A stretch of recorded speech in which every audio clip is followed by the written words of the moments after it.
Hey guys, welcome back to our channel TechTube. Today in this video I'm going to show you guys how you can log into FeedFinder. So I'll be teaching you guys a very easy step, so don't you worry about anything, and if you have any problem just let me know in the comment section right away.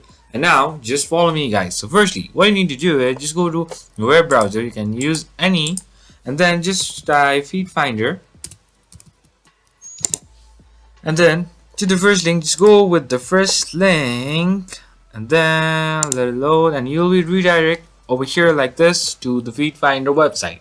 So you'll be having two options on your top which says sign in and sign up. So for login just go with the sign in option and let it load for a while.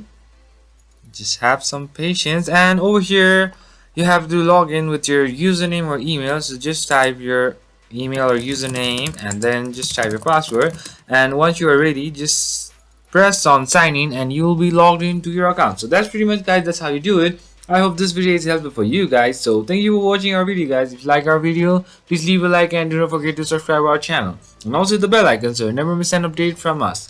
If you have any queries just let me know in the comment section right away, and I'll see you guys again in our next video. Till then, stay safe guys. Thank you for watching.